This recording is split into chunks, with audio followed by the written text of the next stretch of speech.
दशक 6वा, समास 3रा, मायोद्भव निरूपण। जय जय रघुवीर समर्थ, जय जय रघुवीर समर्थ, जय जय रघुवीर समर्थ।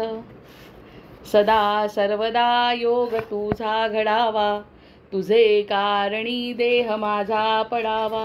उपेक्षू नको गुणवंता अनंता, रघुनायका मागणे हेची आता। हनुमंतांची कुळवल्ली राम मंडपा वेला गेली, श्रीराम भक्तीने फळली। रामदास बोले या नामे, शुका सारिखे पूर्ण वैराग्य ज्याचे। वसिष्ठा परिज्ञान योगेश्वराचे, कवी वाल्मिका सारिखा मान्य ऐसा। नमस्कार माझा सद्गुरु रामदासा, जयाचा जगी जन्म नामार्थ झाला।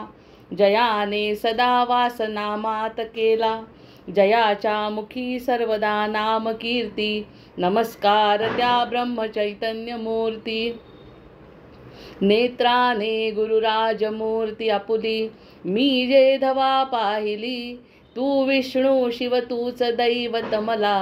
तू तात तू माऊली, झाला भाव मनात या मग करू कोणास पाचारण।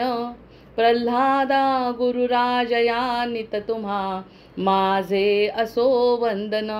ऋषिकल्पम रामभक्तं गुरुयज्ञेश्वराभिधं, चतुर्वेदेश्वर प्राणं प्रणमामि पुनः पुनः। जय जय रघुवीर समर्थ, जय जय रघुवीर समर्थ।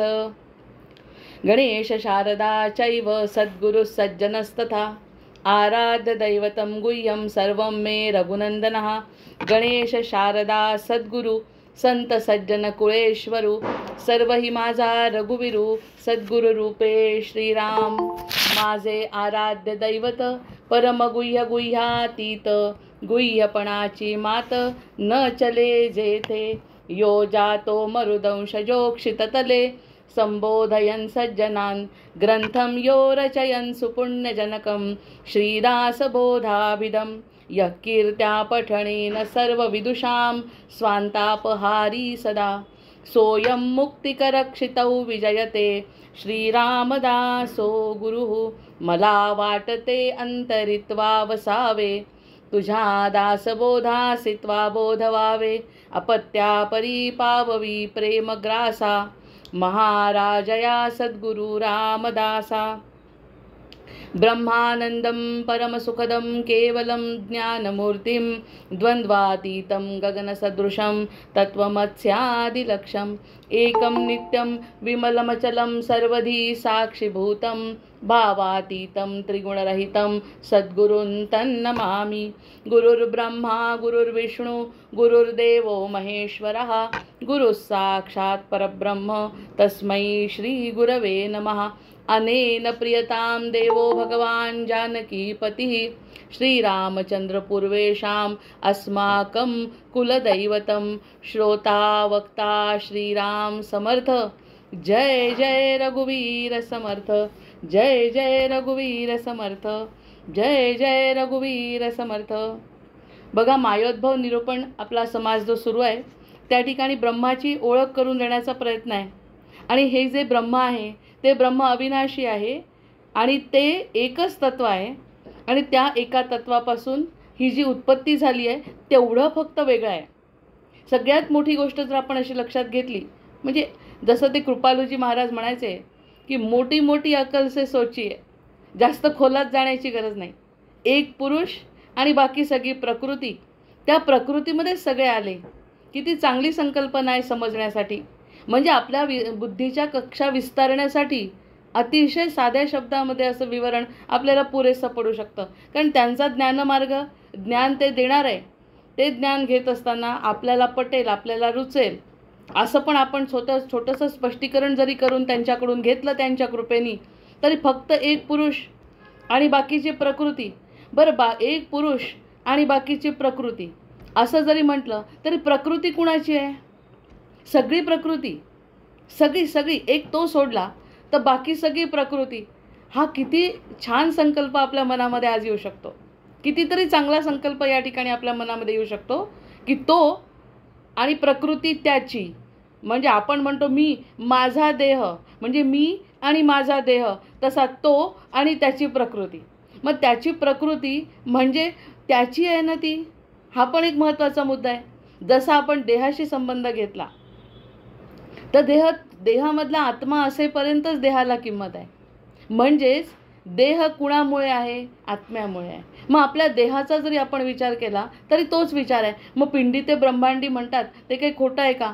बाकी योगशास्त्रांनी बघू शकतो, नैसर्गिक शास्त्रांनी बघू शकतो, त्या सगळ्या वेगवेगळ्या आपल्या बुद्धीच्या कल्पना. पण आपण आपल्या देह आणि आपला पूर्ण ब्रह्मांड याचा जरी विचार केला, मग आता एक मुद्दा हा झाला की एक पुरुष आणि बाकी सगळी त्याची प्रकृती, म्हणजे एक माझा आत्मा आणि माझं सगळं, म्हणजे माझा हात, माझा पाय, माझा कुटुंब, माझा देशपासून सगळं माझं आहे. पण मी वेगळा आहे, मी वेगळा आहे आणि माझं हे सगळं आहे. तसा तो वेगळा आहे आणि त्याचं हे सगळं आहे. हा एक भाग झाला. आणि तो एक आहे आणि त्याचा मी आहे हे मला समजणं, हा सगळ्यात मोठा शोध आहे. जय जय रघुवीर समर्थ. म्हणजे आता मोठी गोष्ट समजली की मग छोट्या गोष्टींकडे आपोआपच आपला प्राधान्यक्रम बदलतो. कारण मी त्याचा आहे म्हटल्यावर बाकीच्या गोष्टी थोड्या खाली येतात. आतापर्यंत काय होत होतं? मी म्हणजे माझा देह, म्हणजे देहाला प्राधान्य. त्यामुळे जरी देवाला मानत असलो, जरी त्या पुरुषाला मानत असतो, पुरुष सूक्तामध्ये म्हणून सुद्धा, विष्णू सहस्रनाम म्हणून सुद्धा जरी त्याला मानत होतो तरी प्राधान्य देहाला होतं. हा किती महत्त्वाचा मुद्दा आहे. प्राधान्य का देहाला होतं? याचं कारणच आहे सरळ सरळ की आपण आपल्याला प्राधान्यक्रम देहाला दिल्यामुळे असं झालं. देहाला दिल्यामुळे ह्या गोष्टी घडल्या. तर हे आपल्याला आता कळलं असेल, आपल्या लक्षात येतं. आणि लक्षात जरी आलं तरी पुन्हा पुन्हा त्याची उजळणी करायची आहे. एक प्रकृती, एक पुरुष. आणि आपलं स्वतःचं सुद्धा उदाहरण आपण 3दा सांगितलं आहे. मी कोण आहे? मी जो दिसतो तो नाही आहे असं जेव्हा आपण म्हणतो तेव्हा आपला आत्मा म्हणजे मी आहे. मग असं जे आपण बघितलं ते तसे परब्रह्म केवळ, तसं परब्रह्म केवळ हे मागच्या ओव्यांची थोडीशी प्रस्तावना आहे. 18 ते 28 आपण काल घेतलेल्या ओव्या आहेत त्या. मग हा सगळा संवाद होतो कशाने? हे सगळं समजतं कशामुळे? एक तर त्यांची कृपा आहे. प्रत्येक वेळी 2-2 गोष्टी लक्षात येतात. एक तर प्रकृती पुरुषामध्ये आपण बघितलं की प्रकृती एक, पुरुष एक आणि बाकी सगळी प्रकृती. तसंच दुसरा विचार त्याच्यामध्ये की त्यामध्येच मी आहे, म्हणजे बाकीच्या सगळ्या गोष्टी गौण आहेत आणि त्याच्याशी संबंध माझा आहे. जोपर्यंत मला हे कळेल तोपर्यंत मला त्याच्याशी संबंध जाणवेल आणि जाणवणं हे सगळ्यात मोठी गोष्ट आहे. आता एक शंकर महाराजांचं चरित्र डोळ्यासमोर आलं 2 भागांमध्ये. फक्त 2च भाग वाचले. त्यांनी इतकं साधं तत्त्वज्ञान सांगितलं, इतकं साधं तत्त्वज्ञान सांगितलं की ते म्हणाले की मला 13 आकडा आवडतो. आता आपल्याला असं वाटतं 13 आकडा रामनामाचाही आहे आणि सोद्या गोष्टी, त्यांच्या 2-3 ज्या गोष्टी मला दिसल्या त्यावर त्यांनी 13 सांगितलं. 13 आकडा मला का आवडतो? आपल्याला वाटतं रामनामाचा सुद्धा जप 13वरच आहे. हे सगळे 13 मंत्र आहे. हे सगळं आपल्याला माहिती आहे. त्यामुळे आपण काय म्हणतो की असं वाटलं असेल. पण त्यांनी त्यांचं विश्लेषण करत असताना सांगितलं की सब कुछ तेरा कुछ नहीं मेरा. एवढा साधा अर्थ आहे म्हणे माझा. सगळं त्याचं आहे. आणि सगळ्यात मोठा घाला आपल्या बुद्धीवर हाच बसतो की सगळं माझं आहे असं जे वाटत असतं. त्यामध्ये साधू संतांचं एकच वाक्य, सब कुछ तेरा, म्हणजे म्हणून त्यांना 13 आकडा आवडतो. अगदी साधं सांगितलं. त्यांनी म्हटलं ग्रंथ वाचायची गरज नाही, कुणाच्या जवळ जायची गरज नाही. ते प्रवचनाला येऊन बसायचे. त्या मेहेंदळे ताई म्हणून आहेत, त्यांची प्रवचनं व्हायची, त्यांच्या शिष्या, आणि त्यांच्या शिष्या त्या प्रवचन करायच्या आणि त्या प्रवचनामध्ये शंकर महाराज येऊन बसायचे. हा किती साधे भोळेपणा आहे. काय त्यांना माहिती नव्हतं? सगळं माहिती होतं. पण भक्ताचं कौतुकही करायचं एकटं आणि मला हे सगळं बोलायचं गरज नाही आहे. हे सगळे भक्त बोलतात, भक्त समजून घेतात. माझ्या आशीर्वादाने हे घडतंय हे नक्कीच त्यांना वाटलं असेल.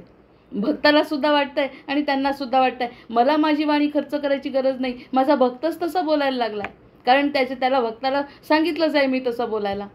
मग हा जो विचार आहे, मग हा त्यांनी साधेपणाने तत्त्वज्ञान सांगितलं ना.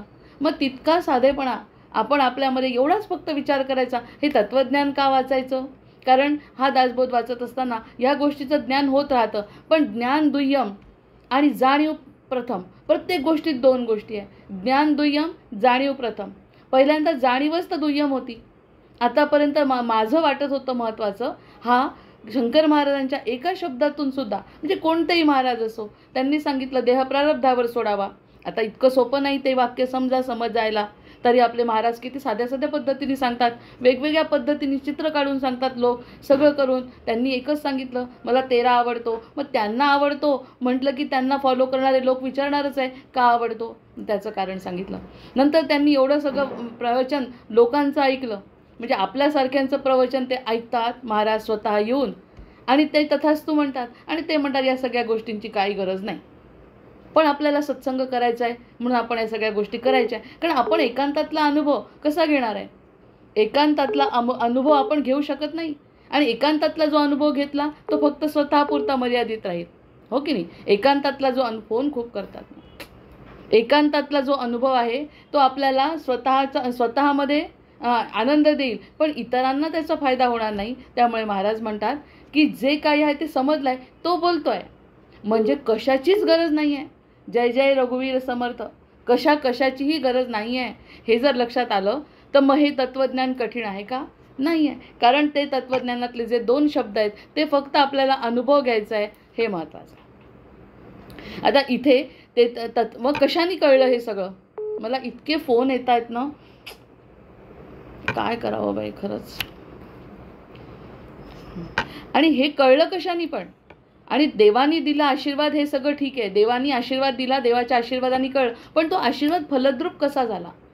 फलद्रूप कसा झाला म्हणजे त्याचं प्रूफ काय? तर त्याचं शेवटची उभी आहे ती कालची, जी आपण आता समोर आणतोय. होता विवेके संवार, याचा विवेकाने संवार होतो. म्हणजे मनाचे श्लोक म्हटले आधी, मग या सगळ्या गोष्टी आवश्यक आहेत की नाही? मनाचे श्लोक लहानपणापासून म्हटले आणि त्याचा परिणाम तेव्हा झाला नाही, आणि नंतर असं वाटलं ते का सांगितलं असेल आपल्याला? का गडावर जावं वाटतं, किंवा का सत्संगात जावं वाटतं, का आजी आजोबा आनंदात होते, का संत आनंदात होते, का संत सतत प्रेम करत होते? या सगळ्या गोष्टी सिंहावलोकनामध्ये आठवतात. आणि त्याच्या विरुद्ध अगदी पुन्हा दुसरं आहेच त्याच्यासोबत प्रकृती, पुरुषाच्या सोबत प्रकृती, की आपण असं वागलो का? आपल्याला सगळं आपल्या मनासारखं वागून तसं सुख मिळालं का? हा विवेक जागृत होतो, म्हणजेच त्यांची कृपा होते. जय जय रघुवीर समर्थ, असं एकातलं गणित आहे. रोज जर एका विषयावर बोललो ना तरी वेगवेगळे मुद्दे निघतील, रोज वेगळे मुद्दे निघतील, इतकं ते अफाट आहे. पण अफाटाला साधं करून टाकतात. त्यांनी सांगितलं मला काही बोलायचंच नाही, पण त्यांच्या आशीर्वादाने लोक बोलायला लागले, लोक जगायला लागले. आणि हा किती मोठा फरक आहे. त्या ठिकाणी पुन्हा दुसरा मुद्दा आहे, मला माझं काही अस्तित्व सिद्ध करायची गरज नाही. मला समोर जे येतं आहे त्यामध्ये आनंद मिळतोय, माझा शिष्य बोलतोय आणि ते ऐकण्याचं समाधान मला मिळतंय, हा किती मोठेपणा आहे. हे सगळं त्या चरित्रातून, म्हणजे त्या शब्दांमध्ये काही नसतं, पण त्या शब्दांमधून या सगळ्या गोष्टी कळतात. म्हणजे सगळे साधू संत हेच सांगत असतात. एकाने सांगितलं काही अभ्यास करू नका, एकाने सांगितलं काही ज्ञान घेऊ नका, फक्त अनुभव घ्या. आणि समर्थ काय म्हणतात, माझा एक एक शब्द, कितीही गोष्टी सोडल्या तरी एक तरी ओवी अनुभवावी, जसं ज्ञानेश्वर म्हणतात तसंच समर्थ म्हणतात आहे, अनुभूती महत्त्वाची आहे. कारण शास्त्र विज्ञान आहे. हे विज्ञानाने तुमची जशी बुद्धी असेल तसं तुम्ही याच्याकडे बघा आणि त्याच्या खोल जा, तुम्हाला खूप काही सापडेल. तुमची बुद्धी असेल तर शोधा, नसेल तर विश्वास ठेवा, नसेल तर माझ्यावरती विश्वास ठेवा. एवढं जरी केलं, असेल तर कितीही खोल जा, मी प्रत्येक प्रश्नाचं उत्तर द्यायला तयार आहे. सत्य कोण बोलत असेल त्या सत्याला प्रत्येकाला उत्तर द्यायला मी तयार आहे. आणि नसेल तुम्हाला विचारायचं, विश्वास ठेवा. एकही गोष्ट अशी नाही मी नाही, माझा शिष्यच बोलतोय. ती नेपोलियनची का कोणाची गोष्ट होती ती? त्या ठिकाणी ते अतिशय सुंदर वक्ते, आता नाव मला आठवणार नाही, ते अतिशय सुंदर वक्ते होते. मग ते वक्ते कुठेही जायचे तर अगदी सभा गाजवायचे.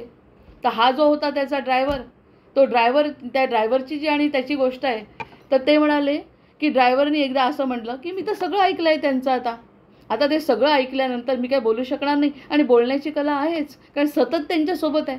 10 ते 20 वर्ष त्यांच्यासोबत जर ते आहे ड्रायव्हर म्हणून, तर त्यांनी ते सगळे प्रवचन ऐकले, त्याला जे काही सांगायचं ते ऐकलेलं आहे. आता मी सुद्धा बोलू शकतो.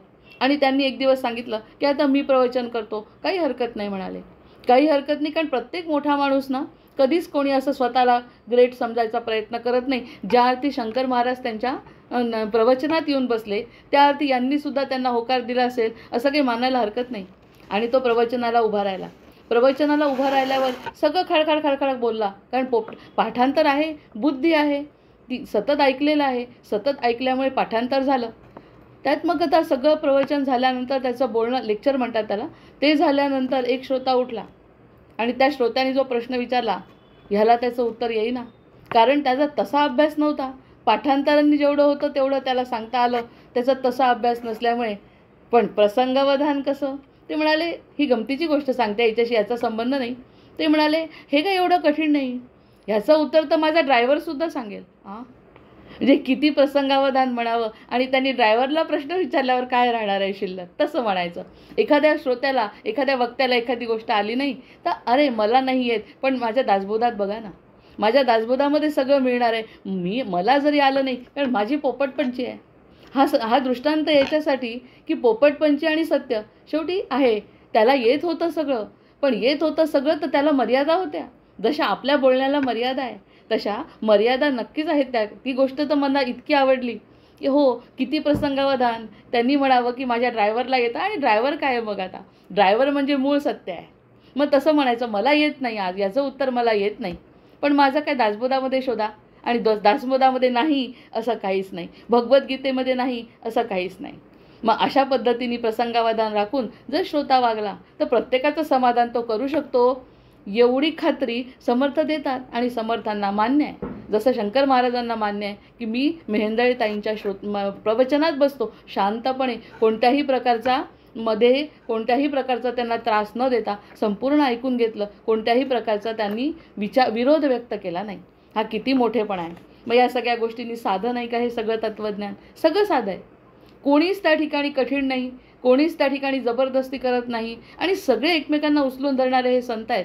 मग या संतांचे अधिकार इतके श्रेष्ठ आहे. त्यामुळे शुकासारिखे पूर्ण वैराग्य ज्याचे, वसिष्ठा परिज्ञान योगेश्वराचे, कवी वाल्मिका सारिखा मान्य ऐसा, नमस्कार माझा सद्गुरु रामदासा. याहीपेक्षा अधिक जवळ आणि की नेत्राने गुरुराजमूर्ती आपुली मी जे धवा पाहिली, तू विष्णू शिव तूच दैवत मला, तू तात तू माऊली. झाला भाव मनात या मग करू कोणास पाचारण, प्रल्हादा गुरुराजया नित तुम्हा माझे असो वंदन. हा जो विवेक किंवा शरणागती किंवा दास्यभाव हे कुणामुळे शक्य झालं? त्यांच्या कृपेने शक्य झालं. पुन्हा त्यांचं त्यांना अर्पण. असा हा सगळा म्हणजे असा हा सहज भावाने वाहणारा प्रवाह आहे. हा गोंधळ सगळा प्रकृतीकडे आहे, पुरुषाकडे काहीही गोंधळ नाही. समुद्राच्या मध्यभागी सगळी शांतता आहे. तो व्होल्कॅनो आणि जे ज्वालामुखी वगैरे म्हणतात तो विषय वेगळा आहे विज्ञानाचा, पण मध्ये गेलं तर लाटा नाही, सगळ्या किनाऱ्यावर लाटा आहेत. त्याच्यामुळे एकदा किनारा सोडल्यानंतर, मध्ये प्रवेश झाल्यानंतर कोणत्याही प्रकारची भीती बाळगण्याचं कारण नाही. जय जय रघुवीर समर्थ. असा हा विवेकाने आपल्याला मायोद्भवामध्ये ब्रह्माचा संबंध सांगताय. मायोद्भव, माया कशी उत्पन्न होते, मायाचा उद्भव काय ते सांगत असताना मूळ आधी ब्रह्म सांगतायत, आणि पुढे ब्रह्मनिरूपणावर तर चर्चा आहेच. असा आपणाशी विचार ठाई पडे, असा हा आपला जो विचार आहे तो समजू लागतो. आणि खरंच असं वाटायला लागलंय की फार गोड आहे हे सगळं, समजो न समजो फार गोड आहे. यावर तरी निदान आपली अढळ श्रद्धा आता निश्चित आहे. आपण कल्पिले मीपण, आपण कल्पना कशाची केली? मीपणाची कल्पना केली. हे कोणाचंही चुकलेलं नाही. पुन्हा पुन्हा आपण आपल्याला क्षमा करतोय. ज्यावेळी दासबोध हातात येतो तो पहिलं कार्य करावं लागतं, आपल्याला क्षमा करावी लागते. कारण कळतं ना काय चुका झाल्या हे कळल्यावरती स्पष्ट झालं मनामध्ये, हृदयामध्ये तो भाव उत्पन्न झाल्यावर अरे मला त्रास होतो, पश्चाताप होतो. इंग्लिश लोकांमध्ये ते कन्फेशन नावाचं एक चेंबर आहे. त्या ठिकाणी म्हणजे सगळीकडे एकच आहे, कन्फेशन चेंबरमध्ये जायचं आहे.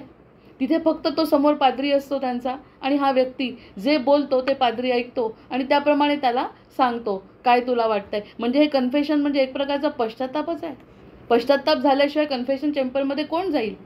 मग तिथे तरी त्यांच्या पाद्रीजवळ जावं लागतं. इथे दासबोध हातात पडला की सरळ सरळ आपल्या चुका आणि आपल्या कमतरता, आपल्या मर्यादा, आपण किती चुकलो हे सगळं लक्षात येतं. आणि हे अतिशय चांगलं लक्षण आहे.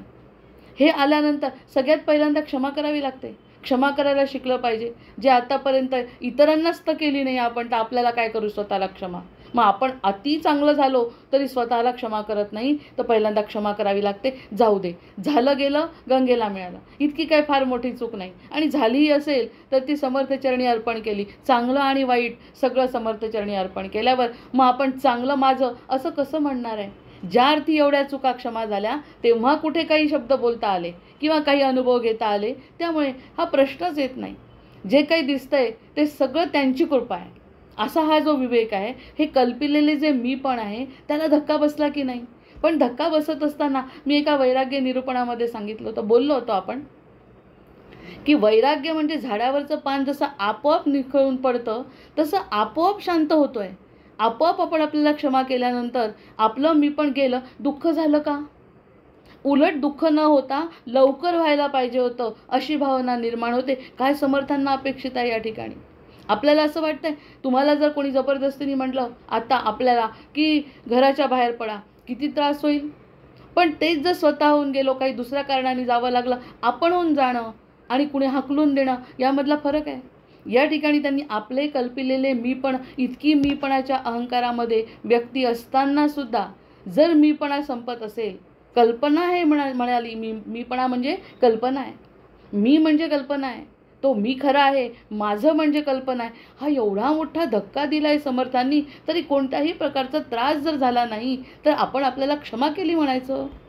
आता दुसरं काय? समोर समर्थ प्रत्यक्ष कसे बोलणार? आपला संवाद आपल्याशी आहे, आपला संवाद आपल्याशी, आणि त्याची प्रचिती फक्त घेत असताना समर्थांची कृपा झाली हे नक्की जाणवणार आहे. समर्थांची कृपा झाली हे नक्की समर्थांची कृपा झाली हे केव्हा जाणवणार आहे? जर या सगळ्या गोष्टी पटल्या, क्षमा झाल्या आणि मनामध्ये शांतता उत्पन्न झाली, तर या सगळ्या गोष्टी जाणं ही त्याची प्रचिती आहे. मला वाटतं हे मुद्दा आता लक्षात आला असेल. कारण इतकी मोठी गोष्ट जीवनामध्ये घडणे आणि कोणत्याही प्रकारचा त्रास न होणे, हा शॉक ॲब्सॉर्बर जर लागला तर त्यावेळी पुन्हा दुसरी गोष्ट घडते. हे सगळं घडल्यानंतर हृदय शांत होतं. मात्र हृदयाला इतकी शांती मिळते, अरे ह्याचीच तर वाट बघत होतो आत्तापर्यंत, जे आत्तापर्यंत घडलं नाही हे बुद्धीला शमवून सुद्धा कशी आली बुद्धी शरण मला आता. त्यामुळे हृदय शांत झालं आहे. आणि हृदय शांत होणे म्हणजे चेहऱ्यावरती बदल, शरीरामध्ये बदल, मानसिक शांती, समाधान, आनंद, हे सगळं. मग हा जर त्याचा परिणाम आहे तर समर्थ आपल्याशी बोलले असं म्हणायला काय हरकत आहे? म्हणजे हा जो ग्रंथ आहे तो ग्रंथ म्हणजे प्रत्यक्ष समर्थ आपल्याशी बोलले असं म्हणायला काय हरकत आहे? कारण आपली एवढी पात्रता नाही की प्रत्यक्ष आपल्यासमोर, आता जुन्या काळासारख्या की त्या समाधीवर आपण डोकं ठेवलं आणि प्रत्यक्ष समर्थ उभे राहिले आणि आशीर्वाद दिले, अशा घटना घडल्या आहेत. कारण काळही तसा होता, अंतःकरण तसं होतं, विषय तसे होते. पण आता तसं घडणार नाही आहे. पण आपला भाव जर असेल आणि असं जर समाधान मिळालं असेल आणि माझं मी पण सोडत असताना जर मला त्रास झाला नसेल तर ती समर्थांची कृपा, नाही तर काय. जय जय रघुवीर समर्थ. कारण सगळ्यात मोठी मी पकडून ठेवलेली गोष्ट मी सोडत असताना जर मला आनंद त्रास होत नसेल तर ही सगळ्यात मोठी तडतड तडतड बंध तुटत असताना सुद्धा जर जीव आनंदाने नाचत असेल तर ह्यासारखी चांगली गोष्ट काय. मागे आपण जेव्हा ते साऊथ आफ्रिकेचा जो माझा फ्रेंड आहे त्याचं उदाहरण सांगितलं होतं की याला भयंकर त्रास होता, इतका भयंकर त्रास की कोणत्याही जीवाला ही गोष्ट सहन होण्यासारखी नाही आहे. सहन होण्यासारखी गोष्ट नसताना सुद्धा त्याला जेव्हा सांगितलं की असं असं असतं आणि अशा अशा प्रकाराने करून बघा, त्याला त्या ठिकाणी प्रत्यक्ष प्रचिती आली. आणि त्रास तसाच असताना तो जो काही त्याला मानसिक त्रास होता, मी प्रत्यक्षात त्याच्या डिस्क्रिप्शनमध्ये गेली पण नाही. त्याला म्हटलं तुला त्रास होतोय, तुझं हृदय मला कळलं आहे, तुझं कसं हृदय विदीर्ण झालं आहे हे सगळं कळलं आहे. त्या 3 दिवसाचा जो नवस आहे किंवा काय जे आपली काही संकल्पना आहे दुसऱ्यांसाठी प्रार्थना करण्याची, ती जर फळली, कशी फळणार आहे? शक्य नाही आहे. इतकी कठीण परिस्थिती कशी बदलणार आहे? पण अर्ध्या तासात बदल होतो. अर्ध्या तासामध्ये त्याचा मेसेंजरवरती कॉल आलेला आहे आणि तो म्हणाला की आय वॉन्ट टू डान्स. तर मी म्हटलं यू शूड डान्स. जर तुला डान्स करावा वाटतोय एवढ्या कठीण परिस्थितीमध्ये, अशी कठीण परिस्थिती की ती परिस्थिती कुणावरही येऊ नये अशी परिस्थिती त्याच्यावर आलेली असताना after half and hour he is saying that I want to dance. मग मी त्याला म्हटलं you should dance and you should go in jungle. तू जंगलमध्ये जा, आफ्रिकेच्या जंगलामध्ये, आणि नाच. ॲक्च्युली 7 दिवस त्यांनी तसं केलं आहे आणि 7 दिवसानंतर जो वापस आला, मला याचं काहीच वाटत नाही. याचं कारण मनस्थिती ही सगळी आपली जी मनस्थिती आहे त्यावरच आपलं नियंत्रण आहे, परिस्थितीवर नियंत्रण नाही. हे कोणत्या फिलॉसॉफीने त्याला कळलं. आणि त्यातल्या त्यात आणखी एक आनंदाची गोष्ट, त्या ठिकाणी पुन्हा दुसरं प्रूफ मिळतं आहे की समर्थांचा आणि शिवाजी महाराजांचा फोटो जो आपण नेहमी टाकतो फेसबुकवर, तो फोटो पाहून त्यांनी समर्थांबद्दल 25 ओळी लिहिल्या. मला असं वाटतंय की समर्थ असे असतील. मला असं वाटतंय की he should be the disciple of Samarth. ह्या व्यक्तीचा हा शिष्य आहे म्हणे. हे कसं समजलं त्याला. आणि ते हात दाखवत आहेत ते कशा तरी मोठी मोहीम आहे म्हणे. असं 25 ओळींचं पत्र मला त्यांनी लिहिलं आहे की त्या मूर्तीकडे बघून मला असं वाटतंय ज्याचा आपल्या या दासबोधाशी, समर्थांशी, भारताशी, भाषेशी संबंध नाही. मग ह्या सगळ्या गोष्टी जर मी अनुभवल्या असतील तर समर्थ कृपा किती आहे हे कसं सांगणार वेगळं यावरती. म्हणजे तो मीपणा. मग त्या ठिकाणी मीपणा आला कुठे. माझ्या बोलण्याला तर काही अर्थ नाही. आतापर्यंत 59 वर्ष बोललो, प्रत्येकाने लाथाडलं आहे. कोणत्याही गोष्ट बोलायला गेलो कधी किंमत नाही, किंमत मिळतच नाही जशी पाहिजे तशी. पण तेच समर्थ कृपा झाली की शब्द जसे अगदी प्रत्येक तोलू शकतो असे ते शब्द होतात आणि त्याची प्रचिती येते. मग हे समर्थ कृपा नाही का. मी पण गेलं, मग मी पण जात असताना मग ते मी पण गेल्यावर जर भक्ताला त्रास झाला नाही तर ही समर्थांची कृपा आहे. अरे त्या पणापेक्षा शरणागती बरी, शरणागती उत्तम. बरी नाही, शरणागती उत्तम. शरणागतीतून जे मिळतं ना ते मीपणातून मिळत नाही. ही सगळ्यात मोठा फिलॉसॉफी जर आपल्यासमोर उभी झाली तर माया काय आणि ब्रह्म काय या शब्दांची गरज नाही. कारण प्रचिती हा सगळ्यात महत्त्वाचा विषय आहे. प्रचितीच हा सगळ्यात महत्त्वाचा विषय आहे. कोणतेही साधू संत हेच सांगत असतात. प्रत्यक्षात ते ज्ञान देतात. ज्याची इच्छा आहे त्यांनी ज्ञान घ्यावं आणि ज्यांना प्रचिती घ्यायची त्यांनी ज्ञान न घेता आपल्या आत्मानंदामध्ये राहावं. जय जय रघुवीर समर्थ. हा आपला सत्संगाचा विषय आहे. सत्संगाचा विषय असल्यामुळे आपण ज्ञानावरती चर्चा करतो. अन्यथा प्रत्येकजण सुखी आहे, होऊ शकतो. मग मी पण शोधिता नुरे जाण, मी पण गेलिया निर्गुण, आत्मा स्वये श्रीराम. पूर्ण ओवी. आपण कल्पिले मी पण शोधिता नुरे जाण. आता मी पण शोधल्यानंतर काय कळलं. मी पण गेलिया निर्गुण, आत्मा स्वय. मी गेलो माझ्यामधून निघून. शरीरातून निघून जाणं नाही, मनातून निघून जाणं. शरीरातून निघून गेल्यावर चिता, पण मनातून जर माझा मीपणा गेला तर आत्मा निर्गुण स्वय उरतो तो आत्मा आहे. जो आहे, जो होता आणि तो राहणार आहे ते मला आत्ता कळलं. जो आपल्यामध्ये आधी जन्माच्या आधीसुद्धा आपल्या तो आत्मा होता, तो आता माझ्याजवळ आहे, त्याची मला किंमत नाही. आणि पुढेही तो राहणार आहे. माझं शरीर गेलं तरी त्याची मला कशी किंमत नाही कळली आत्तापर्यंत. हे जेव्हा कळलं तर तो उरलेला जो आत्मा आहे मीपणा सोडल्यावर, मग आता मीपणा सोडताना कोणत्या भक्ताला त्रास होईल. अशा पद्धतीने जर समर्थांनी कृपा केली, तुझ्या दासबोधासी त्वा बोध व्हावे. माझा काही संबंध नाही. मी पूर्णपणे तुला समर्पित आहे. आता माझ्या जीवाचं काय करायचं आहे, मला कसं शिकवायचं आहे आणि मला कसं बरोबर न्यायचं आहे हे सगळं तुमची जबाबदारी आहे. मी मुक्त आहे. जसं लहान मूल वरती वडील फेकतात तरी त्याला काही वाटत नाही, त्याच्या मनातच येत नाही. कारण ते जे मन आहे ना आपलं, ते मन जे निगरगट्ट झालं एवढ्या संसारांनी, ते मन जर सुटलं तर मन बालकासारखंच झालं ना. मग बालकाला जसं वडील फेकतात, पडला तर तो रडेलही भले, तोंड फुटलं तरी, पण त्याला त्याची भीती नसते. कारण त्याला माहितीच नाही आहे काय की आपलं काही वाईट होणार आहे. तो पूर्णपणे वडिलांच्या हातात सुरक्षित आहे किंवा तो सुरक्षित आहे हे सुद्धा त्याला माहिती नाही. अगदी निरागस हे जे तत्व आहे ते तत्व म्हणजे आत्मा आहे. आणि जो होता आहे आणि राहणार आहे, तसेच भगवंत होते आहे आणि राहणार आहे.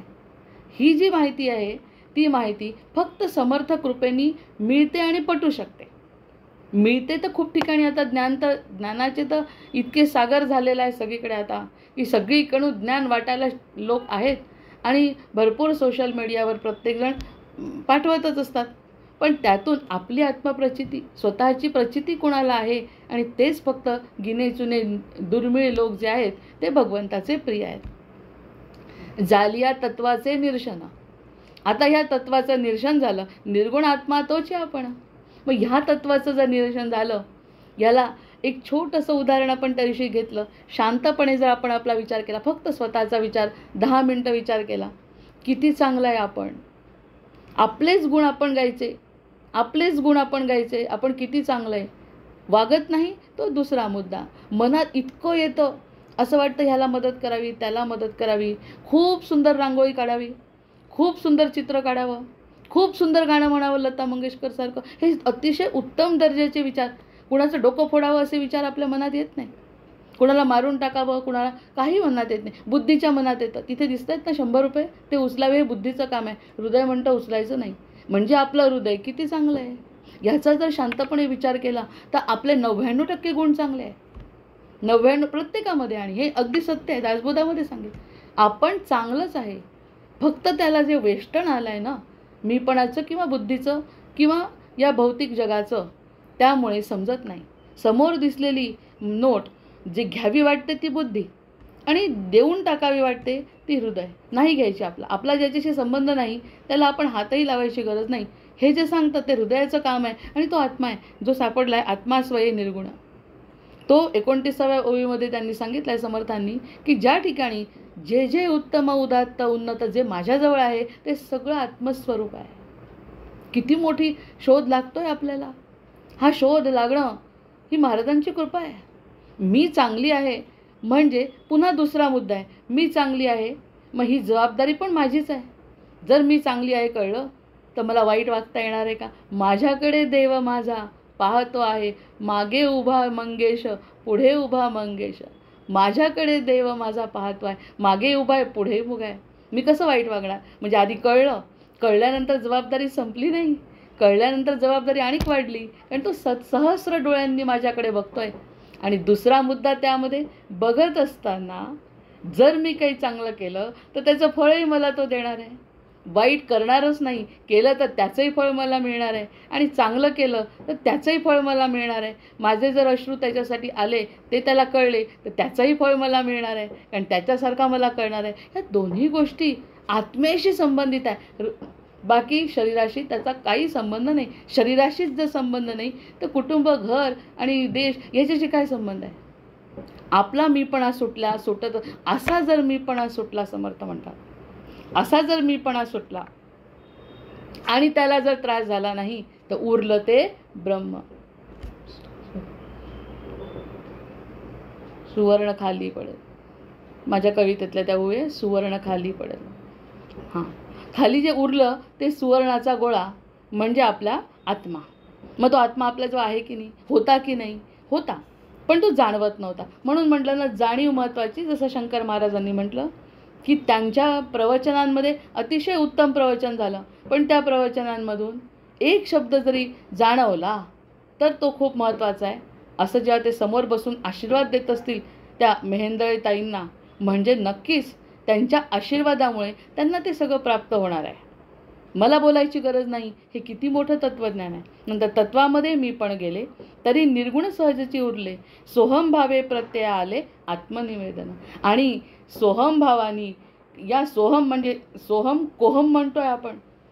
मी कोण आहे आधी म्हटल्याशिवाय तू मी कोण आहे, मी तोच आहे हे आपण म्हणत नाही. मी कोण आहे हा प्रश्न पडल्याशिवाय मी तो आहे हा प्रश्न आपण म्हणत नाही. पण एकदा का तसं झालं तर आत्मनिवेदन घडतं. आत्मनिवेदन म्हणजे कन्फेशन की मी असा होतो, माझ्या इतक्या मोठ्या चुका, इतका मोठा अपराध जर क्षमा होऊ शकतो, कुणी केला? तुझ्या व्यतिरिक्त हा अपराध क्षमा होऊ शकत नाही. हे मुलाला माहिती नाही, शिक्षकांना माहिती नाही, गुरुला माहिती आहे. गुरु म्हणजे सद्गुरू. सद्गुरूंना माहिती आहे सगळं, कारण आत्मा सद्गुरूंशी संलग्न आहे. बाकी कुणाला या गोष्टी माहिती नाही. आईला सुद्धा नाही. कारण जो आतला प्रवास आहे अपराधाचा आणि जे खरं सिक्रेट आहे स्वतःचं ते फक्त स्वतःला माहिती आहे. आणि ते जे सिक्रेट आहे त्याला जी क्षमा झाली आहे ती कुणी केली आहे? फक्त त्या एका पुरुषांनी. म्हणजे सद्गुरू सांगतात आहे तो एक करताय त्यांनी तुला क्षमा केली आहे. मग त्यांनी क्षमा केली, मग क्षमा केल्यानंतर पुढे त्याचं होणं ही आपली जबाबदारी आहे. मग ह्या सगळ्या गोष्टी द्वैत भावाने चालतात. मग ह्या सगळ्या अरे काय करा काय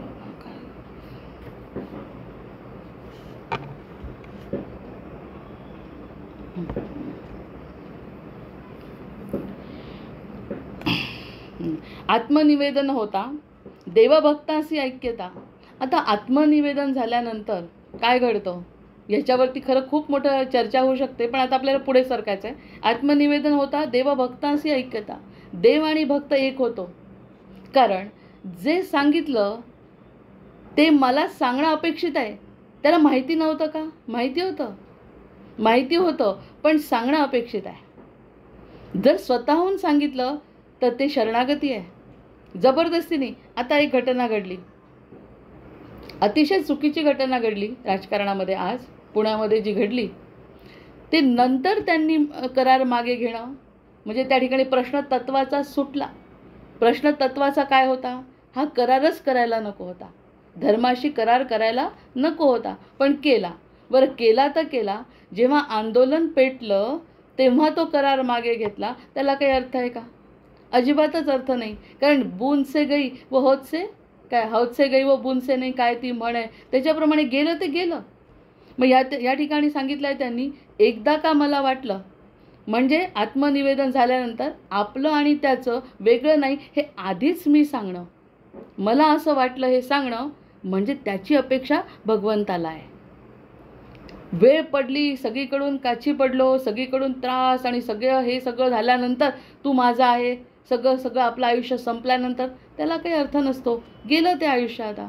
त्यापेक्षा समजून उमजून आत्ताच जर त्याला सांगितलं आत्मनिवेदन, अशा प्रकारचं जर आत्मनिवेदन झालं भक्ताकडून, आणि हे शिकवायसाठी जन्म आहे. इतक्या 84 लाख योनी आपण फिरलो आहे आणि हे पटायला लागलं आहे आजकाल. विंचवासारखा डंख मारते म्हणे वृश्चिक रास. तर ही का? कारण कधी काळी वृश्चिक होतो.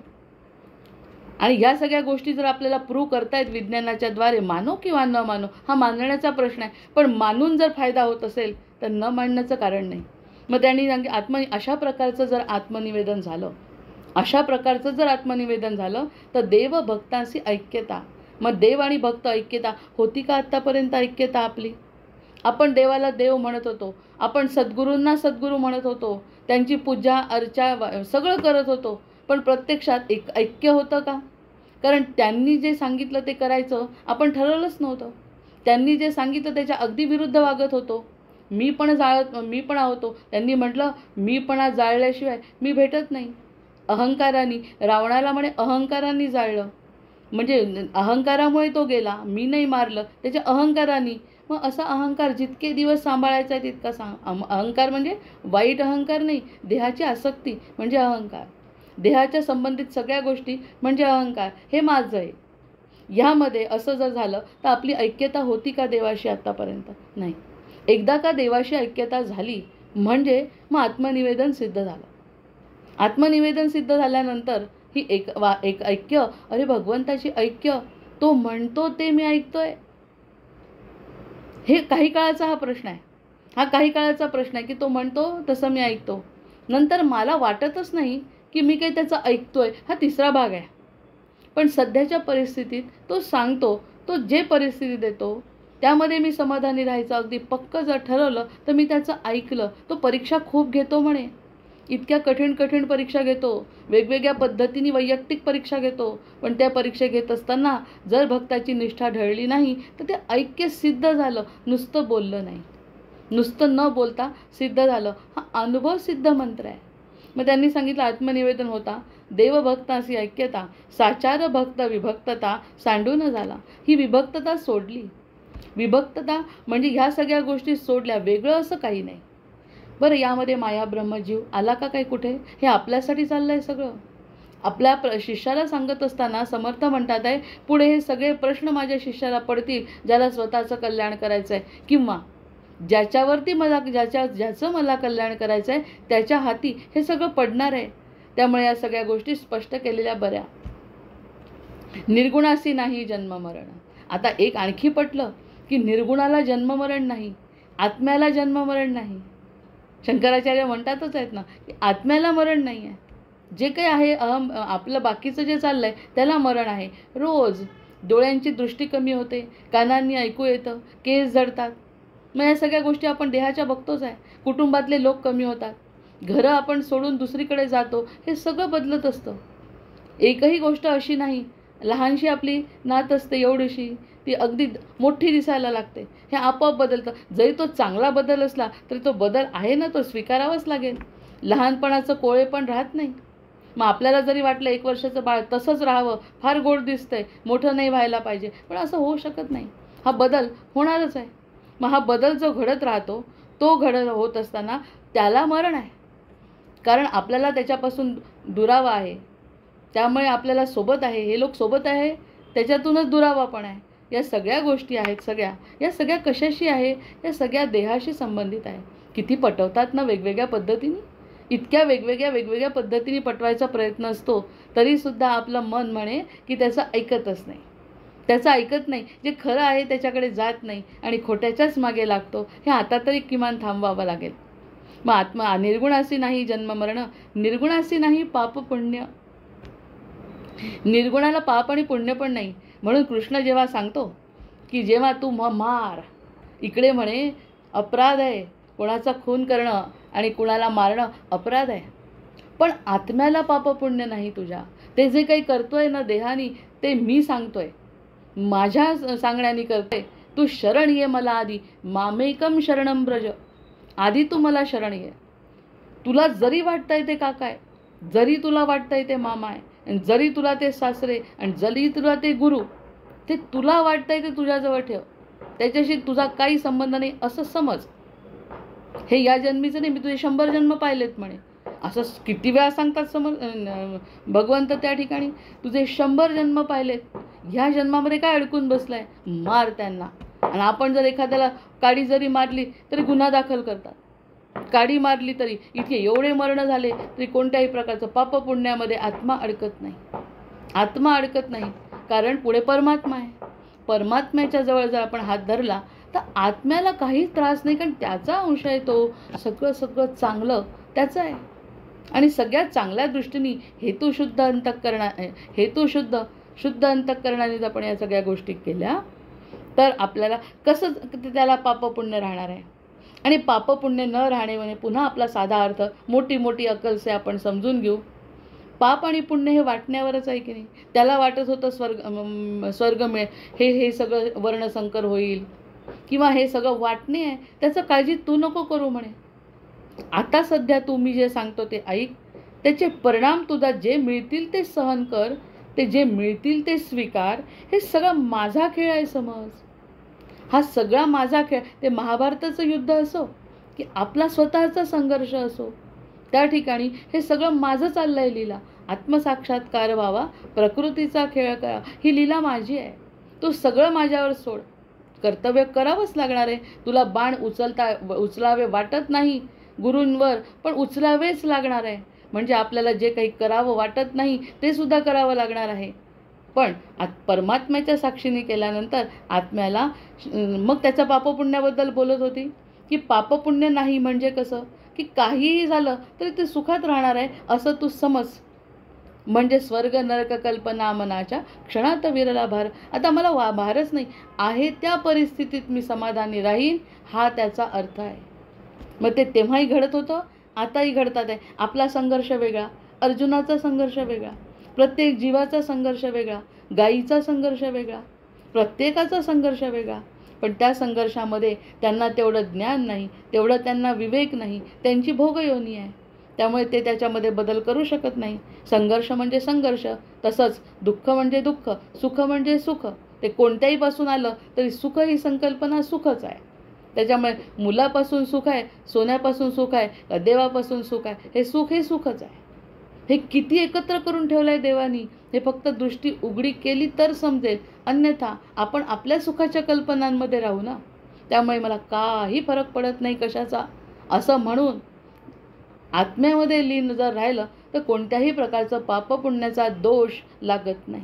आणि पापपुण्य संपवायलाच तर आपण आलो आहे. जास्त झालं पाप नीच योनीत आलो, जास्त झालं पुण्य देव योनीत गेलो, बरोबरीला आलो, या ठिकाणी आलो. आता वर जायचं, स्वर्गात म्हणजे वर जायचं, देवांच्या नगरीत जायचं का पाताळात जायचं, हा निर्णय घेण्याची वेळ आली आहे. त्यामुळे या सगळ्या गोष्टी परमात्म्याशी जर जोडल्या गेल्या तर पापच लागत नाही, दोषच लागत नाही. आणि जर काही घडलं, जी काही परिस्थिती आली, त्या परिस्थितीमध्ये मला काही फरक पडणार नाही, मला कशानेच काही फरक पडणार नाही, कारण भगवंत माझे आहेत, हे मला पटलं आहे. असं ही जी स्थिती आहे त्याला पापपुण्य नाही असं निर्गुणाला जे नाही म्हणतात त्याचा अर्थ असा. निर्गुणाशी नाही पापपुण्य ही ओळ घोकायची ओळ नाही आहे. ह्या पोथी पारायणाची तर आता अजिबातच राहिलेली नाही आहे. अजिबात पारायणाची पोथी राहिलेली नाही. पारायण करून 1% यापासून समाधान मिळेल याची 1% शक्यता नाही आहे कलियुगामध्ये. कारण त्याचे नाही ते अर्थ निघतील आणि नाही तो त्रास होईल. फक्त अनुभव जर घेतला, पाप पुण्यापासून दूर असा आत्मा जो माझ्यामध्ये राहतो तो स्वस्थ आहे. त्याला कशाने फरक पडत नाही. तो अजर आहे, अमर आहे, तो म्हातारा होत नाही, त्याला काही मरण नाही, त्याला कोणी मारू शकत नाही. असा ताजा, तवाना, टवटवीत, सुंदर, सगळ्यात सुंदर असा आत्मा आपल्याजवळ आहे. आणि त्या आत्म्याला आनंद होतोय, कारण आता भक्त परमात्म्याकडे वळतोय. त्यामुळे आपले जे श्वासोश्वास घेणारे, हृदयामध्ये असणारे आपले जे श्वासोश्वास घेणारे पवनपुत्र हनुमंत किती खुश होत असतील की रामरायांना आनंद आहे. आतले रामराय जे हृदयस्थ परमात्मा आहे तो शांत आहे. असं ऐकून हनुमंत आणखीन बाकीचे कामं करून ठेवतो आपले चांगल्या पद्धतीने. जे काही नसेलही घडत तेही म्हणून म्हणतात ना, ग्रहसुद्धा बदलतात. जर सद्गुरू जीवनामध्ये आले तर ग्रहांची गतीसुद्धा बदलते आपल्यासाठी, हातावरच्या रेषा बदलतात. तर हे सगळं आपल्या शांतपणावर अवलंबून आहे. आपण जर शांत असलो तर संकट घाबरून पळतील किंवा न पळतील आम्हाला काही फरक पडत नाही. इथपर्यंत स्थिती येणे, मग त्याला पापपुण्य निर्गुणासी नसणे ही ओवी आपण मोठ्या मोठ्या अकलेने लावू शकतो. नंतर निर्गुणी अनन्य होता आपण मुक्त झाला श्रीराम. ते म्हणतात असा जर निर्गुण झालो, निर्गुणी ह्या निर्गुणाशी, कोणत्या आत्म्याच्या निर्गुणाशी जर आपण एकरूप होऊ शकलो, आपणच आपल्याला एकरूप झालो, आपणच आपला आनंद शोधला, आपणच समाधानात राहिलो, बाकीच्या बाह्य कोणत्याही गोष्टींचा आपल्यावरती परिणाम जर झाला नाही तर ती मुक्ती आहे. मग आपल्याला मुक्ती पाहिजे, समाधान पाहिजे, शांती पाहिजे, आनंद पाहिजे. या सगळ्या गोष्टी अशा पद्धती आज नाही मिळाल्या, 1 वर्षांनी मिळतील, 10 वर्षांनी मिळतील, मरण्याच्या आधी मिळतील. पण हा रस्ता नाही सोडायचा. याच रस्त्यावर फक्त काहीतरी सापडेल तर सापडेल, अन्यथा काही आपल्या हातात लागणार नाही हे निश्चित मनाला पटवायचं. आणि मग मुक्तीपर्यंत नेऊन ठेवलं. ही जी मुक्ती आहे तिथपर्यंत जर नेऊन ठेवले तर मग ह्या सगळ्या गोष्टींचा किती गांभीर्याने विचार करायला पाहिजे, एक मुद्दा. आणि काहीच विचार करायला नको, हा दुसरा मुद्दा. जय जय रघुवीर समर्थ. आज 2 मुद्द्यांवरती सतत सगळ्या ठिकाणी चर्चा होते की एक तर खूप विचार करायचा, असं केल्याने असं होतं, नाही तर सरळ शरण जायचं. या सगळ्या गोष्टींमध्येच मुक्ती आहे. या सगळ्या गोष्टींमध्ये पापपुण्याच्या पासून आपण दूर होतो आहे. मुक्ती ही संकल्पना फार आनंदाची आहे, इतकी आनंदाची, हलकेपणाची आहे, वर जाण्याची आहे, शांततेची आहे. कशाची अपेक्षा नसल्यामुळे ते शांत जीवन आपण जगू शकतो. अशा प्रकारची ही 33वी ओवी आज आपण इथे संपले. तत्वी वेटाळून घेतला, प्राणी संशय गोंडाळाला, आपणासी आपण भुलला, कोहम म्हणे. सोडून द्या आता ही ओवी. कोण आहे म्हणत असताना तो आपल्या तत्वामध्ये वेटाळून घेतलं, बुद्धी, स्वतःच्या बुद्धीला महत्त्व दिलं, आपण कोण आहे हे विसरून गेला आणि कोण आहे असं म्हणाला. जन्म झाल्याबरोबर कोहम म्हणाला, जन्माच्या आधी सोहम म्हणाला, जन्म झाल्या झाल्या आईच्या पोटातून बाहेर आल्याबरोबर कोहम म्हणाला. मग असं घडलं तर ते त्याच्यामुळे घडलं, मायेमुळे. मायेमुळे हे घडलं. प्रत्यक्षात छान शिकून आला होता आणि मग म्हटलंय, लागा चुनरी में दाग. जन्म झाला, सासरी आलो आणि माहेराला विसरलो, तसा आत्म्याला विसरलो, परमात्म्याला विसरलो. मग त्या जीवाला इथे जो त्रास होतो, आनंद मिळतो काही काळ, सुख मिळतं काही काळ, रमून जातो. पण रमल्यानंतर कळतं हे असा कोहम, मी कोण आहे, मी कोण आहे, हा प्रश्न जेव्हा त्याच्या मनात निर्माण होतो तेव्हा त्याला कळतं, अरे आपण माहेरच विसरलो. हा जगन्नियंता आपला असताना आपण नाही त्या गोष्टीत गुरफटलो. तत्वी वेटाळून घेतला, प्राणी संशय गुंडाळला. संशय संशय संशय या संशयाने गुंडाळला. प्रश्न पडला, मी कोण. मग जेव्हा मी कोण हा प्रश्न पडला तेव्हा या सगळ्या गोष्टी समोर आल्या. तत्वी गुंतला म्हणे कोहम, विवेक पाहता म्हणे सोहम. तत्वामध्ये गुंडाळला, मी माझी बुद्धी, बुद्धी म्हणते तसं, बुद्धीला जे पटतं तसं जर म्हटलं त्यांनी तर तो कोहम म्हणाला. आणि विवेक पाहता म्हणे सोहम, आणि विवेक जर त्याचा जागृत झाला तर म्हणाला सोहम, तो म्हणजेच मी.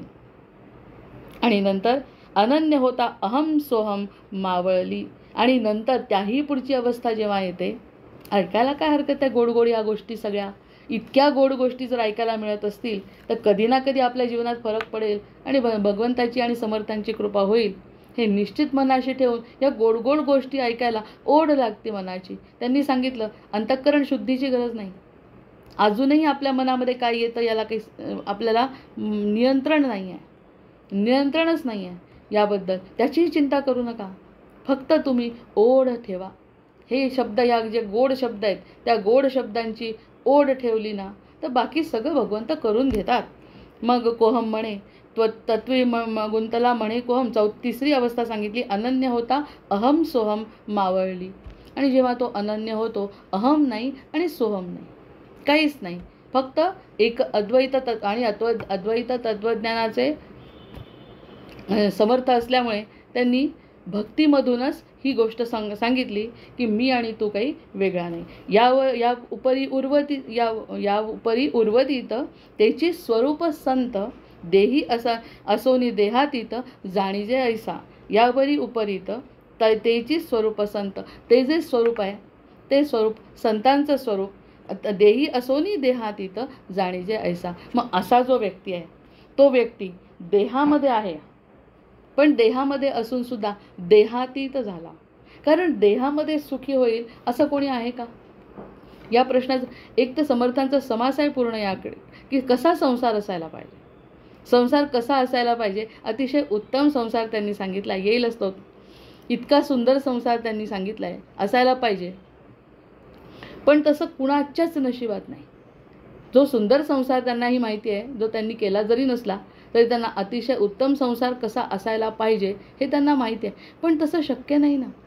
सगळं आयुष्यभर झालं आणि शेवटी मातेचं दुःख तर त्या व्यक्तीला होणारच आहे. म्हणजे पूर्णत्व असं या संसारामध्ये कुणालाच मिळणार नाही आहे. असा संसार जर माहिती आहे आपल्याला तर मग त्यांनी सांगितलं की देहातीत होणे ह्याला म्हणतात मग देहातीत अवस्था. कारण देहामध्ये सुखी कोणी नाही, देहामध्ये सुखी कोणी नाही. जो देहातीत अवस्थेमध्ये असेल त्याच्या सुखाला पारावार नाही. सगळ्यात महत्त्वाची ओवी आहे आजची. कितीतरी गोष्टी आज सापडल्या आजच्या समासामध्ये आणि मागच्या ओव्यांमध्ये 3-4 खूप महत्त्वाच्या गोष्टी आता सापडल्या की ज्या ठिकाणी आपण स्वतः अनुभव त्या गोष्टीचा घेणं अगदी आवश्यक आहे. आज त्याची साधना करणं आवश्यक आहे, त्याच्या मागे लागणं आवश्यक आहे, त्याची ओढ लागणं आवश्यक आहे.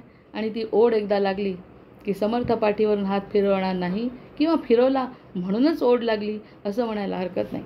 यावरी उपरीत त्याची स्वरूप संत देही असोनी देहातीत जाणीजे ऐसा. असं जाणायचं त्याला.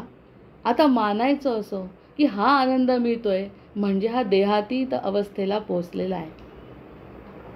ते काका देशमुख बोलायचे, तुम्हाला सगळ्यांना सारखं दिसतं, मी सगळ्यांसारखा दिसतो, पण अचानक एक अशी वेगळी घटना घडते जीवनामध्ये की देहातीत अवस्था प्रत्येक व्यक्तीला येऊ शकते.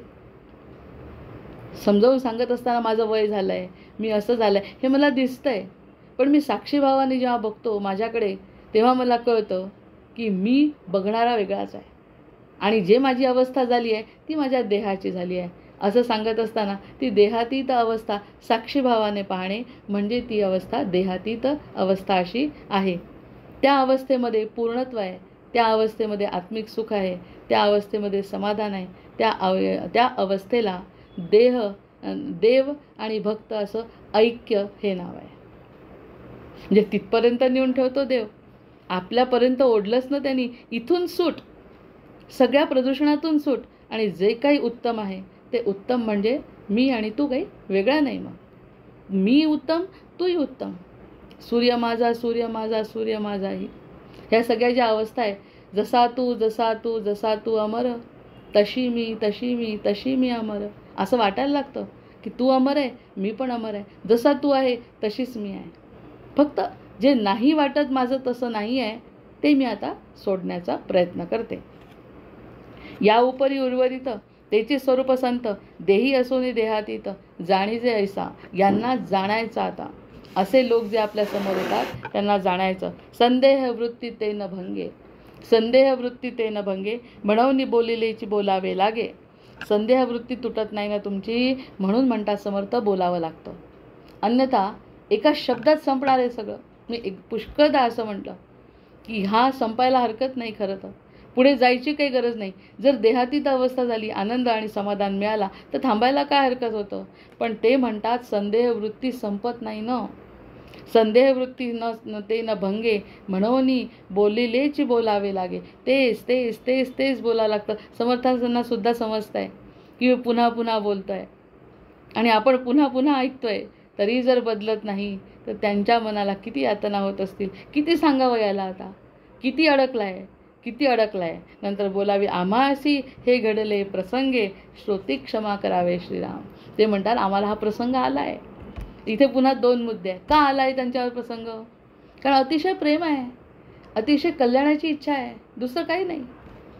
माझा सगळा संसार सोडून राष्ट्र कल्याणासाठी उभं राहिलो आहे मी, जीवाच्या कल्याणासाठी मी उभं राहिलो आहे. कशासाठी उभं राहावं लागलं? आम्हाला हे घडलं. का घडलं माझ्याकडून? हे का घडलं? का लिहावं लागलं? श्रोती क्षमा करा. आता खरं क्षमा करण्यासारखी गोष्ट आहे याच्यात? आपण त्यांना क्षमा करण्यासारखी गोष्ट आहे का? वेडं पिसं होणारे रडून रडून आपण या सगळ्या गोष्टी ऐकून आपण आपली स्वतःला क्षमा करू शकत नाही अजून. तर प्रश्न हा त्यांचा कशासाठी आहे? क्षमा करणे म्हणजे याचा अर्थ मला बोलायची इच्छा नाही रे बाळा, तुला त्रास होतो मला माहिती आहे. कारण याच्यातून बाहेर पडणं सोपं नाही. या सगळ्या जंजाळातून बाहेर पडणं सोपं नाही. तडतड बांध तुटत असताना जो त्रास होतो तो मला काही समजत नाही. त्यामुळे हे जे मी बोलतो ते मला बोलावं लागतं, पुन्हा पुन्हा बोलावं लागतं तुझ्या कल्याणासाठी. मला क्षमा कर. ही क्षमा यासाठी मागितली आहे की तुला जो त्रास होतो तो त्रास होऊ द्यायची सुद्धा माझी इच्छा नाही. हा अर्थ काढायचा आहे दुसरा. तुला जो होतोय त्रास, कोशातून बाहेर पडत असताना किड्याला जो त्रास होतो त्याच्यानंतर त्याचं परिवर्तन फुलपाखरामध्ये होत आहे. पण तो जो ह्याच्यातून बाहेर पडताना काट टाकताना जो सापाला त्रास होतो तो त्रास बघवत नाही आहे समर्थांना, म्हणून क्षमा करा म्हणतात. जर त्यातून तू बाहेर येत असशील तर त्यासाठी हे जे काही माझं बोलणं चाललं आहे फक्त त्याकरता बोलणं चाललं आहे. अन्यथा तुझा त्रास असा व्हावा अशी इच्छा नाही मला. पण हे केल्याशिवाय बाबा रे पर्याय नाही, मला क्षमा कर. जय जय रघुवीर समर्थ. या ठिकाणी हा समास संपलाय. 5व्या वाजते आणि थांबते. कृतायुग 17,28,000 सहस्र, त्रेतायुग 12,96,000 नंतर द्वापार 8,64,000 सहस्र. आता कलयुग ऐका श्रीराम. कलयुग 4,32,000 कलयुग 4,32,000 सहस्र. चतुर्युगे 43,20,000 ऐसी चतुर्युगे सहस्र. तो ब्रह्मयाचा एक दिवस श्रीराम. ऐसे ब्रह्मे सहस्र देखा, तेव्हा विष्णूची एक घटिका. विष्णू सहस्र होता ऐका, पळ एक ईश्वराचे श्रीराम. ईश्वर जाये सहस्र वेळ, ते शक्तीचे अर्ध पळ. ऐसी संख्या बोलिली सकळ, शास्त्रांतरी श्रीराम. जय जय रघुवीर समर्थ. जय जय रघुवीर समर्थ. जय जय रघुवीर समर्थ. झाले साधनाचे फळ, संसार झाला सफळ. निर्गुण ब्रह्मते निश्चळ, अंतरी बिंबले श्रीराम. हिसेब झाला मायेचा, झाला निवाडा तत्वांचा. साध्य होता साधनाचा, ठाव नाही श्रीराम. स्वप्नी जे जे देखिले, ते ते जागृतीस उडाले. सहजचे अनुर्वाच्य झाले, बोलता नये श्रीराम. ऐसे हे विवेके जाणावे, प्रत्यये खुणेसी बाणावे. जन्म मृत्याच्या नावे, शून्याकार श्रीराम. भक्ताचे निसाभिमाने, कृपा केली दाशरथीने. समर्थ कृपेची वचने, तो हा दासबोध श्रीराम. 20 दशक दासबोध, श्रवणद्वारे घेता शोध. मनन करत्यास विशद, परमार्थ होतो श्रीराम. 20 दशक दोन्हीसे समास, साधके पहावे सावकास. विवर्ता विशेषा विशेष, कळो लागे श्रीराम. ग्रंथाचे करावे स्तवन, स्तवनाचे काय प्रयोजन. येथे प्रत्ययास कारण, प्रत्ययो पहावा श्रीराम. देहे तव 5 भूतांचा, करता आत्मा तेथीचा. आणि कवित्व प्रकार मनुष्याचा, काशावरुनी श्रीराम. सकळ करणे जगदीशाचे, आणि कवित्वची काय मानुषाचे. ऐशा अप्रमाण बोलण्याचे, काय घ्यावे श्रीराम. सकळ देहाचा झाडा केला, तत्व समुदाय उडाला. तेथे कोण्या पदार्थाला, आपुले म्हणावे श्रीराम. ऐसी ही विचाराची कामे, उगेच भ्रमो नये भ्रमे. जगदेश्वरे अनुक्रमे, सकळ केले श्रीराम. जय जय रघुवीर समर्थ. जय जय रघुवीर समर्थ. वंदे देवं विष्णुमशेषस्थितिहेतुं, त्वामध्यात्मज्ञानभिरन्तर्हृदि भाव्यं. हेया हेय यद्वन्द्वविहीनं परमेकं सत्तामात्रं सर्वरदुस्तं ऋषिरूपं प्राणापानौ निश्चयबुद्ध्या रुधिरुद्ध्वा चित्वा सर्वसंशयबन्धं विषयोगान् पश्यन्ति शम्यं गतमोहायतयस्तं वन्दे रामं रत्नकिरीटं रविभासं मायातीतं माधवमाद्यं जगदादिं मानातीतं मोहविनाशं मुनिवन्द्यं योगिद्धेयं योगविधानं परिपूर्णं वन्दे रामं रञ्जितलोकं रमणीयं भावाभावप्रत्ययहीनं भवमुख्यै योगासक्तर्चितपादाम्बुजयुग्मं नित्यं शुद्धं बुद्धिमनन्तं प्रणवाक्यं वन्दे रामं वीरमशेषासुरधावं त्वं मे नाथो नाथितकार्याखिलकारी मानातीतो माधवरूपोऽखिलधारी भक्तागम्यो भावितरूपो भवहारी योगाभ्यासैर्भावितचेतः सहचारी त्वामद्यन्तं लोकततीनां परमीशं लोकानां नवलौकिकमानैरुदिगम्यं भक्तिश्रद्धाभावसमेतैर्भजनीयं वन्दे रामं सुन्दरमिन्दीवरनीलं को वा ज्ञातुं त्वामतिमानं गतमानं मानासक्तो माधवशक्तो मुनिमान्यं वृन्दारण्ये वन्दितवृन्दाकरवृन्दं वन्दे रामं भवमुखवन्द्यं सुखकन्दं नानाशास्त्रैर्वेदकदम्बैर्प्रतिपाद्यं नित्यानन्दं निर्विषयज्ञानमनादिं मत्सेवार्थं मानुषभावं प्रतिपन्नं वन्दे रामं मरकतवर्णं मथुरेशं श्रद्धायुक्तो यः पठतीमं स्तवमाद्यं ब्राह्मं ब्रह्मज्ञानविधानं भुविमूर्त्या रामं श्यामं कामिदकामप्रदमीशं ध्यात्वा ध्यात्वा पातकजालैर्विगतः स्यात् सीताकांतस्मरण जय जय राम महारुद्र हनुमान की जय जय जय रघुवीर समर्थ भर्जन भव बीजाचे अर्जन सुख संपत्तीचे तर्जन यमदूताचे राम गर्जन बोला राम राम राम बोला राम राम राम बोला राम राम राम आवाहनं न जानामि तवार्चन पूजाञ्चैव न जानामि क्षम्यतां परमेश्वर क्षम्यतां परमेश्वर क्षम्यतां परमेश्वर जय जय रघुवीर।